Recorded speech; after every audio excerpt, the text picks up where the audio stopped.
Kundër veprimi i Nehemias. Lutja. Pra, e pam që reagimi i tij ishte një reagim me devotshmëri dhe me dëmshuri. Ai qau dhe vajtoi, ai mbajti zi. Por vini re që edhe kundër veprimi i tij është po aq etik dhe i rëndësishëm. Ai nuk lëshohet thjesht në të qara, por ai agjeron. Ai e lë më njanë ushqimin dhe rutinën që e shoqëron atë me qëllimin e vetëm që të kërkojë Perëndin. Në përjetimin e kësaj gjëje, ai shkon para Perëndis në lutje. Ai e dinte që askush tjetër veç Perëndis nuk mund të arrinte atë që ishte e nevojshme. Nëse qyteti do të rindërtohej sërish, nëse portat do të rivendoseshin, nëse lavdia e Perëndis do të mbretëronte sërish, atëherë kjo do të ishte vetëm si rezultati i ndërhyrjes së Perëndis. Në qoftë se Zoti nuk e ndërton shtëpinë, më kot lodhe ndërtuesit. Këtu kemi arritur në pikën e 3 të mesazhit të fundit. Elementi themelor i lutjes. Cila ju duket se është pjesa më e vështirë e shërbesës së Ungjillit? A nuk është lutja ajo që i afrohet më tepër? Kështu është për mua. Sfida e lutjes publike për të lutur me të vërtetë. Sfida e lutjes private për të lutur me të vërtetë.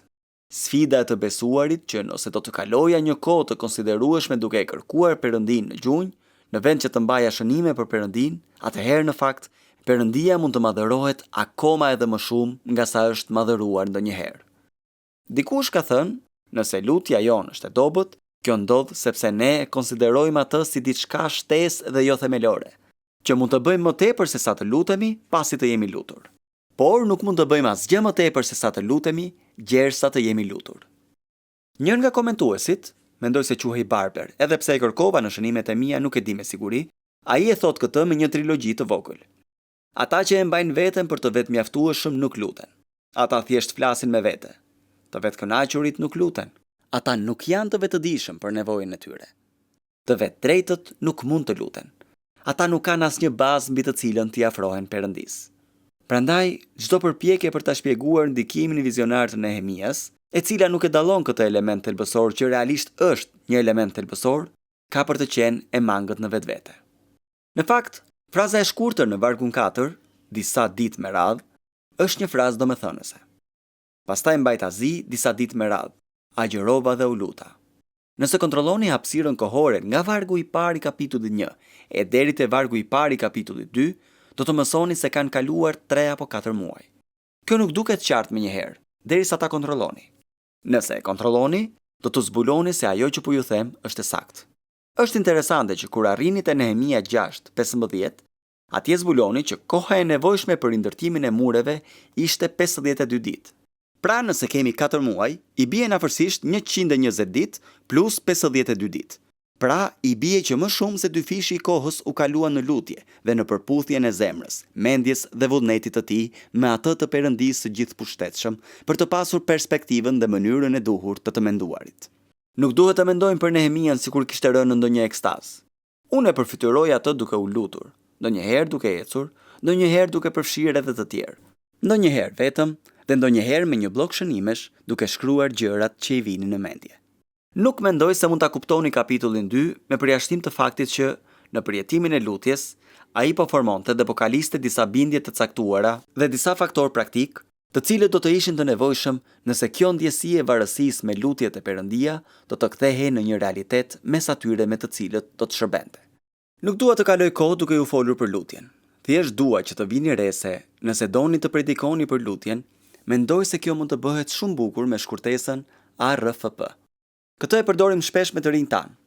Ne u themi atyre, lutja juaj duhet të përfshijë adhurim. Ajo duhet të fillojë me Perëndin. Këtë shohim në vargun 5.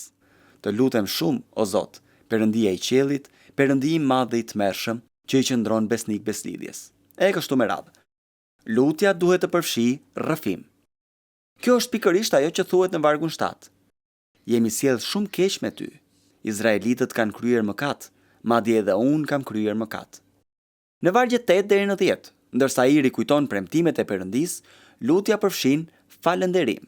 Pastaj, lutja përfshin edhe përgjërim specifik me përnderim dhe të qartë. Jepi sot të lutem një sukses të mirë shërbëtorit tënd, duke bërë që ai të gjejë zemërbutësi në sytë e këtij njeriu. Nëse do të kishim qenë pranë Nehemias, nuk do të kishim pikë dyshimi për atë që po ndodhte. Nëse do ta kishim vëzhguar kur e mori lajmin, Nëse do të kishim parë zemrën e tij të thyer, nëse do të kishim qenë pranë tij gjatë ditëve që pasuan, do të kishim parë një burr i cili kishte një dimension pothuajse të mbinatyrshëm në përjetimin e tij. Nëse do të kishim privilegjin të uleshim dhe të mësonim bashkë me të se si të luteshim, do të kishim qenë shumë të vetëdijshëm për faktin që ai nuk kishte ngecur në ndonjë dilemë teologjike, në të qenët absolutisht specifik kur ju afrua Perëndis. Jepi sot sukses shërbëtorit tënd. Ju mund të thoni, po e di çfarë, ne nuk besojmë në sukses. Suksesi është një fjalë ndyrë. Jo. Suksesi nuk është një fjalë ndyrë. Suksesi i dhënë pas vetes, që lidhet vetëm me këtë botë, që ka njeriu në qendër, ai sukses është shkotësi. Por lloji i suksesit që i interesonte Nehemias, ishte ai sukses që do t'i jepte lavdi Perëndis. Nuk ishte një lloj suksesi që do t'i jepte rëndësi personit të Nehemias. Ky është rasti kur nuk duhet të lutemi për sukses. Është e rëndësishme që puna e Perëndis të dalë me sukses, sikurse do të ndodhë. Me qira fjala, ju gjithmonë mund të luteni me besim për atë që Perëndia ka premtuar. Do të ndërtoj kishën time dhe dyert e ferrit nuk do ta mundin atë. Kjo mua më duket e suksesshme. A ju tingëllon e suksesshme edhe juve? A ju tingëllon si një fitore absolute në fund fare? Pra, që dheu do të mbushet me diturinë e lavdisë së Zotit, ashtu si ujërat mbushin detet. Disa prej nesh janë shumë të kufizuar, jo nga ajo që na tregon shkrimi si mundësi, por nga tirania e mendjengushtësisë son teologjike. Nehemia hidhet në veprim. Reagim, kundër veprim, e treta është hedhje në veprim. Hedhje në veprim. Nehemia kishte një perspektivë me Perëndin në qendër, e cila do ta manifestonte veten në një mënyrë vërtet mbreslënëse, duke u treguar i guximshëm në mënyrën se si ndërmori iniciativën. Kapitulli 2 fillon me këto fjalë: Një ditë prilli, 4 muaj më vonë. Këto janë fjalët e mia për në muajin e Nisanit, vitin e 20 të mbretit Artaxerxes. Ama bëhet fjalë për një ditë pas 4 muajsh. Nëse ishte dhjetor kur e mori lajmin, atëherë tani i bie që të jetë prill. Ai kishte qenë duke pritur me durim për çastin e duhur kur do t'i hapej dera e mundësisë, dhe atëherë do të ishte gati të hynte. Dera ju hap me të vërtet në vargun 1. Sipas rutinës së tij normale, ai po shërbente verën. Ja vera juaj, mbreti im. Por Nehemia nuk kishte qenë i trishtuar më parë në praninë e tij. Prandaj mbreti i tha: "Pse ke pamje të trishtuar, ndonse nuk je i sëmur?" Perceptim shumë i saktë. Sigurisht që mbreti duhet të ishte perceptues, sepse çdo tregues i tillë nga ana e kupëmbajtësit mund t'i jepte idenë që të dy ishin në rrezik. Prandaj mëson që t'i lexosh njerëzit në fytyrë dhe dëshiron që kupëmbajtësi yt të jetë shumë i lumtur sa herë që të jep kupën. Çdo rast kur ai duke i dobët, mund të ishte tregues i faktit që armiqtë e tu e kishin vënë poshtë, dhe ndoshta po mundohej të fshihte diçka të thellë. Pse ke pamje të trishtuar, ndonse nuk je i sëmur? Kjo nuk mund të jetë veç se një trishtim i zemrës. Më pëlqen shumë fraza e fundit e vargut 2. Më pëlqen fakti se sa realist dhe i sinqert është Nehemia. Atëherë më zuri një frikë shumë e madhe. Më zuri një frikë shumë e madhe. Për mua kjo ndoshta është një nga fjalitë më inkurajuese deri tani në historinë e Nehemias. Është kështu sepse zakonisht, ndërsa i lexoj historinë e Nehemias, menjëherë i jap atij tipare pothuajse hynore, diçka të tillë. Ky është një tip i mahnitshëm. Dua të them që ai u lut për 120 ditë. Këtë nuk e kam bërë kurrë në jetën time. Ai ishte shumë i thyer nga situata, kurse unë po mendoja për muzet. Ai ishte i shqetësuar për gjithë këto gjëra, kurse unë asnjë i afrohem. Nuk e di, jam shumë larg të qenët si Nehemia. Mirë po, kur ai thot, më zuri një frikë shumë e madhe, me këtë mund të identifikohem menjëherë. Atëherë thash, tani po nis të më pëlqej ky djalë. Me këtë mund të identifikohem. Më zuri një frikë shumë e madhe. Më kujtohet që po mendoja për këtë gjë, por jo në një mënyrë të drejtë për drejtë. Po mendoja për njerëzit që janë heronjtë dhe shembujt tan. Erik Alexander, i cili ka përjetuar gjëra të ngjashme. Ka qenë mentori dhe miku im për shumë vjet në Glasgow. Më kujtohet që foli në një konferencë të ngjashme me këtë në kufitë e Skocisë. Gjatë një sesioni pyetje-përgjigje, i thash: "Zoti Alexander, a mund të më tregosh se si i kalon orët e mëngjesit? Më trego për kohën kur zgjohesh në mëngjes dhe çfarë bën." E dini çfarë? Për shkak të librave që kisha qenë duke lexuar nga O. Helsby dhe E.M. Bounds, mendova se ai do të thoshte që u zgjua në orën 4 të mëngjesit dhe që u lut për 2 orë. Pastaj mori një hartë të botës dhe u lut edhe për një orë tjetër, e kështu me radhë. Ah, sa u inkurajova kur ai më tha. E po, e di çfarë? E kisha vendosur alarmin. Nuk më kujtohet ora, ama mu duk shumë e përshtatshme për të fjetur. Ai tha, e di çfarë? Unë vendos alarmin. Çohem, bëj një dush, çoj fëmijët në shkollë, kthehem në shtëpi dhe Greta më bën një filxhan kafe. Marr postën dhe e lexoj. I hedh një vështrim të shpejt gazetës Glasgow Herald dhe pastaj shkoj në dhomën e studimit. Oh, thash unë, ky burr më pëlqen. Kjo është gjë e mirë, sepse shpesh ne kemi këtë përfytyrim. Këtë nuk po e them për ta ulur në një farë mënyrë Erikun, po e them për të pranuar që është në vend dhe që të vënë në dukje për ditëshmërinë frymërore, sepse ky është vendi ku i jetojmë jetët tona. Dua të them që i jetojmë jetët tona në ditët monotone. Ne jetojmë jetën në përjetimet rutinë. Duhet që për hir të atyre për të cilët kujdesemi, ta hedhim tej mitologjinë dramatike rreth nesh, sepse nuk ka asgjë dramatike. Përditshmëria e zakonshme e Nehemias del në pa, sikurse duhet të ndodh edhe me çdo udhëheqës të mirë. Më zuri një frikë shumë e madhe. Fariseu brenda nesh po thot: "Oh, mendoj se unë nuk do të kisha pasur frikë. Sigurisht që nuk do të kisha pasur frikë, po të isha lutur për 120 ditë. Unë do të kisha qenë i guximshëm, nuk do të kisha pasur frikë." E po mirë atëherë, vazhdo të jesh vetvetja, kurse ju të tjerët mund të qëndroni me mua në grupin e të friksuarve. Çfarë kërkon? I tha ai. Çfarë kërkon? A mund ta përfytyroni dot? Ai ka qenë duke pritur për 3 apo 4 muaj, ka qenë duke pritur për ditën kur mbreti do t'ja bënte këtë pyetje. Çfarë kërkon? O sot, o kurr. Juve mund t'ju jepet vetëm një mundësi e tillë në jetën tuaj dhe ja ku erdhi. Reagimi, vajtim. Kundërveprimi, lutje. Hedhja në veprim, e po faleminderit që më pyete. Duke dalluar dorën e Perëndisë në gjithçka dhe duke ju lutur Perëndisë së qiellit, në vargun 5, ai i përgjigjet mbretit. Vinë re përgjigjen e tij mrekullisht praktike në vargun 7, nëse mund t'i jepen disa letra rekomandimi. Ka të ngjarë që mund ta shihni mbretin tek i thot: ky nuk është problem." Prandaj ai vazhdon pak më tej. Me qira fjala, a mund të më jepet një letër për Asafin, rojtarin e pyllit të mbretit, sepse siç e di, do të bëjmë ca punë ndërtimi dhe do të ishte mirë të kishim ca lëndë druri. Ai po i tregon mbretit se i di mirë gjërat. Pastaj i thot: "Do të ishte mirë gjithashtu nëse do të ishim të sigurt gjatë udhëtimit." Prandaj shtojnë edhe këmbësorët me oficerët e ushtrisë. Kështu Nehemia po zbulon që Perëndia është në gjendje të bëjë shumë më tepër nga sa mund të kërkojmë apo mendojmë ne. Ishte një ëndër shumë e parealizueshme që ai të kthehej në vendin e tij. Ishte vërtet mister që atij t'i jepej mundësia të kishte një ndikim. Ai do të kishte qenë vërtet me fat. Por në provaninë e tij, Perëndia vendosi ndryshe. Edhe pse Nehemia do të kishte qenë në gjendje që ta bënte i vetëm udhëtimin. Mirë po, këtu e shohim atë që paraqet kërkesën dhe bën të gjitha përgatitjet e nevojshme. Tani le të ndalojmë dhe të bëjmë një pyetje. Në themelimin e një vizioni për të bërë punën e Perëndisë në mënyrën e Perëndisë, më duket se ka një rrezik të madh, i cili paraqitet në rrethët mes të cilëve lëvizin shumë prej nesh. Dhe ky është rreziku klasik i lavjerësit. Shumica e gjërave që kemi vëzhguar, të cilat kanë të bëjnë me metodologjinë, strategjinë, me caktimin dhe planifikimin e vizionit, kanë dalë nga një sfond teologjik, me të cilin shumica prej nesh nuk shohin se janë menjëherë në harmoni.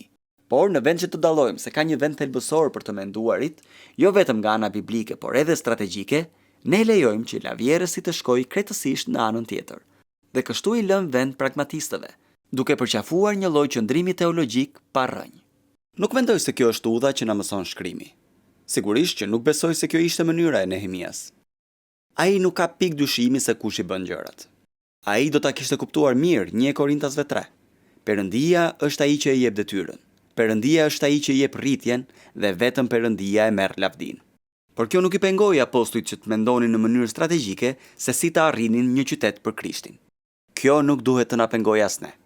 Në të vërtetë, ne që duam të nisemi nga një themel shumë biblik, kemi nevojë ta marrim seriozisht përgjegjësinë e themelimit të modeleve në kohën tonë, të cilat djemt dhe vajzat e reja mund t'i vëzhgojnë dhe pastaj t'i vënë në praktik duke ndjekur shembullin tonë.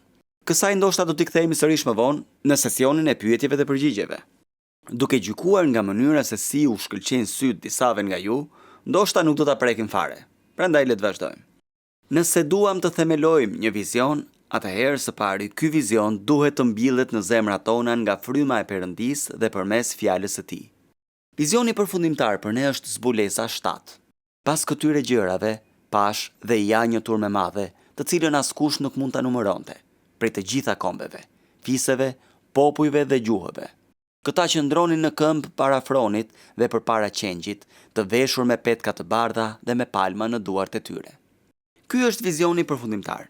Kjo është përmbushja e premtimit që ju bë Abrahamit.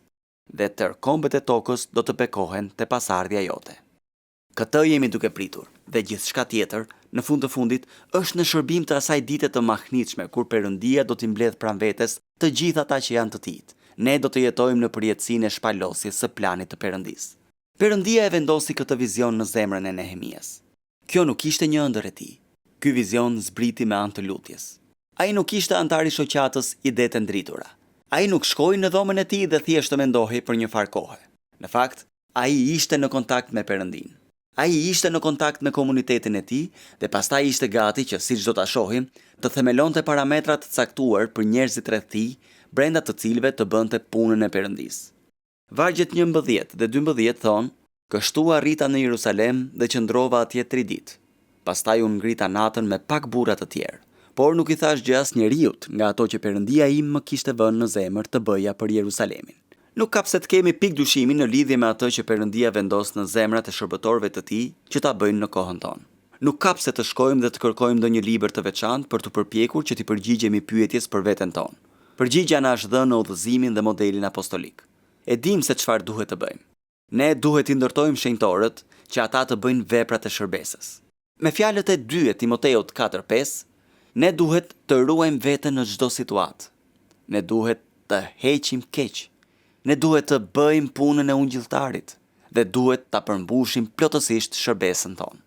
Prandaj, nuk është se duhet të shkojmë lart e poshtë për të zbuluar se çfarë duhet të ketë në zemrën e pastorit. Brenda zemrës së pastorit duhet të jetë dëshira e zjarrt për Perëndin dhe për lavdinë e tij, për delet nën kujdesin e tij dhe për ata që nuk janë shtuar ende tufës, siç ishte edhe për Jezusin te Gjoni 17. Tani unë nuk lutem vetëm për ta, por edhe për ata që do të besojnë në mua me anë të fjalës së tyre. Çfarë ka në zemrën tënde këto ditë? Çfarë je duke bërë? Thjesht po i mban dyert hapur? Po luan kishash? Po përmbush rutinat e caktuara? A ka ndonjë vizion të cilin udhëheqësit tanë marrin nga ne? A ka ndonjë ndjesi që po çajmë një shteg? Mendoj se atje ku mungon vizioni në jetën time, mungon sepse, së pari, nuk reagoj si duhet. Kush do të vajtoj? Cili nga ne do të vajtoj për gjendjen e kishës bashkohore? Është e lehtë të çohemi, të tregoj me gisht nga të tjerët dhe të themi, ky person dhe ky dhe ai. Por çfarë mund të themi kur jemi vetëm? Kur i japim makinës të dielave në mbrëmje për të ardhur në takim dhe kalojmë ndërtesa pafund në errësirë totale, nuk shohim asnjë dritë, s'ka këmbë njeriu, nuk duket asnjë makinë në parkim. Kjo duhet të na thyej zemrat. Pastaj kemi kundërveprimin. Sikur t'i shqyeje qiej dhe të zbrisje, para teje do të tundeshin malet. O Zot, bëj që të ringjallet vepra jote gjatë viteve. Bëje të njohur gjatë viteve. A do të kthehesh sërish duke kalëruar përmes qyteteve dhe fshatrave, siç bëre në ditët e rizgjimit të madh? A do të ngresh djem të rinj në kishat tona, të mësuar me udhëzimin e shenjtë dhe t'i prekësh zemrat e tyre në mënyra të cilat ende nuk mund t'i kuptojnë plotësisht, që ata të çohen në ditën e tyre me një zjarr në shpirt për Perëndin dhe për lavdinë e tij, si dhe me një dëshirë për ta predikuar Biblën me tërë plotësinë e saj? A do të na befasosh sërish? O Perëndi, nëse gjithçka që bëjmë në bashkësinë tonë është thjesht të krijojmë mundësinë që të vijë një brez tjetër, a mund të na përgatisesh që të jetojmë pikërisht për këtë, saqë vetëm mos shohim ndonjë përmbushje dramatike të vizionit? Nëse nuk shohim asgjë, nëse nuk bëjmë gjë tjetër, veç se të tregohemi besnik ndaj asaj që ti na ke zbuluar, që ne të rrim të qetë kur të tjerët nuk janë, që të durojmë vështirësi kur njerëzit tërhiqen dhe zgjedhin shtegun e lehtë, që të jemi serioz ndaj përgjegjësisë së ungjillëzimit dhe që ta përmbushim plotësisht shërbesën tonë. Të gjithën këtë, le ta bëjmë në bindjen që unë nuk mundem, por Perëndia mundet. Kuptoni që shumë prej nesh vuajnë nga iluzioni që ne mundemi, dhe vetëm kur përballemi me faktin që nuk mundemi, atëherë realisht mundemi. Ky është paradoks i bukur, apo jo? Burri që e kishte dorën të tharë, nuk mund ta shtrinte dot atë. Jezusi i kërkoi të bënte atë që ai nuk mundej, dhe ai e bëri, sepse fjala e tij nuk është vetëm një fjalë që jep jetë. Ajo është një fjalë që ndryshon jetë. Së fundi, ja dhe një ilustrim paksa i çuditshëm. Herën e parë që ndoqa një lojë futbolli amerikan, ishte në një bazë të forcave ajrore në Hertfordshire të Anglisë, në një vend të quajtur Bushey. Shkova atje me një vajzë që më pëlqente shumë, e cila tani është në shtëpi dhe po kujdeset për fëmijët e mi. Në mendjen time, nuk e kisha idenë se çfarë po ndodhte para meje në këtë përjetim shumë dramatik të futbollit amerikan. Nuk është se isha kundër kësaj loje. Thjesht nuk mund ta kuptoja dot. Ajo vajza nuk më ndihmoi fare, as sa të kuptoja se çfarë po ndodhte. Mirë po, kujtimi i vetëm që më është ngulitur është ai nxitëseve të tifozëve. Zotërinj, kjo nuk ka të bëjë me pamjen e tyre. Dhe Zoti të më falë që ky ishte mendimi i parë që ju erdhi në mendje, që e vura në dyshim pastërtinë e zemrës time. Thjesht shaka. Nuk më kujtohet asgjë nga këto. Nuk kisha parë kurrë nxitës e tifozësh në jetën time. Këtë duhet ta kuptoni, kisha jetuar një jetë shumë të mbrojtur. Nuk na kishin prezantuar me disa prej këtyre ekstravagancat amerikane. Këto i gjeje vetëm në bazat ushtarake ajrore. Por, ndërsa vazhdoi loja, ekipi për të cilin po bënim tifozllëk, dhe mendoj se ishte shkolla amerikane e Londrës, American School of London, apo diçka e tillë, po shkatërrohej keq. Tabela e pikëve nuk kishte mjaft vend për t'i paraqitur të gjitha pikët që po shënoheshin kundër tyre. Ky ishte momenti kur nxitëset e tifozëve shpërthyen në një refren dramatik. Ato kishin ca gjëra në përduar dhe thërritnin. Mund t'ja dilni, mund t'ja dilni, ju mundeni, ju mundeni, mund t'ja dilni, mund t'ja dilni, ju mundeni, ju mundeni. Mirë po, problemi ishte që ata nuk mundeshin. Nuk kishte rëndësi se si ishin veshur ato. Nuk kishte rëndësi sa fort i binte ai djali trumbetës. Nuk kishte rëndësi sa fort i binte daulli sa ai djaloshi i shëndosh, ata nuk mundeshin, qoftë edhe për asnjë çast, që ta ndryshonin rrjedhën e trishtueshme të asaj që po ndodhte në fushën e lojës. Ja ku jemi ne. Dhe kur bëhet fjalë për punën e Perëndis, duket se po përjetojmë një humbje të madhe. Pra, çfarë të bëjmë? Ne marrim metodat e botës. Ne marrim urtësinë e botës. Ne sjellim nxitëset e tifozëve aty në anë të fushës që të na bëjnë të ndihemi mirë për të na e turbulluar paksa realitetin e asaj që po ndodh. Ju mundeni, ju mundeni. Jo, ju nuk mundeni.